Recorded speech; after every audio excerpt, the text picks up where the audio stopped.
Not. I'm not. Oh, good evening. I have to go. This is the news. I'm S. Molly Dominic. And I'm on parole. I am going to be arrested when I leave this studio. I wasn't supposed to leave my mother's house, but I did. That said, I did nothing wrong. However, I regret nothing I may have done. Am I sorry? I'm not, actually.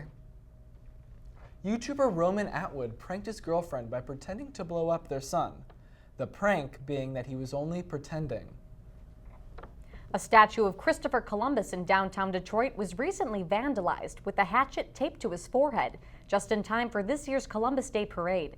Police say they have a possible suspect and are on the lookout for a statue of Sitting Bull.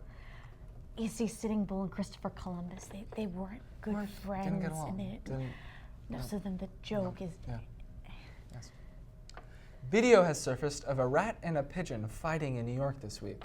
But don't worry, this was just your run-of-the-mill Pokemon battle. Playboy Publications will eliminate nude images from its print magazine as part of a March 2016 redesign. This would be more disappointing news if we didn't have the internet. In other naked women news, a woman took off all her clothes and tore apart a Subway restaurant in Alaska this week. Apparently, this was her way of getting into Jared's huge pants. She doesn't know. Jennifer Lawrence has announced that she is over being likable, adding later that now she's racist. The Pope smokes weed. He hides his big bong in his big hat. According to a recent headline, a bale of hay nearly devastated a ranch, but we zoomed out and noticed that the bale of hay is just Donald Trump's hair. So it turns out that nobody knows who Chris Pratt is. When are you going to learn?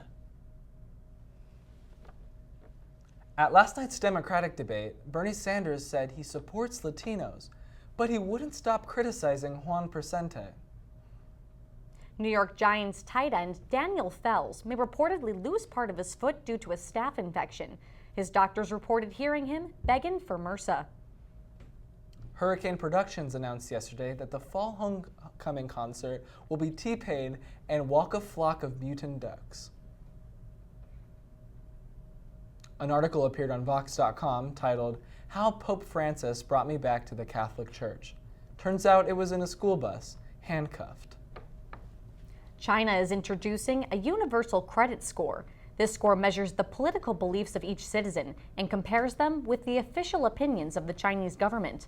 But luckily here in America, we don't have anything like that. America is the greatest country in the world, isn't it, Adrian?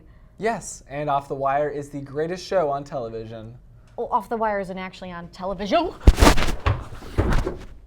Television. That was the news. We'll be back next week. Television.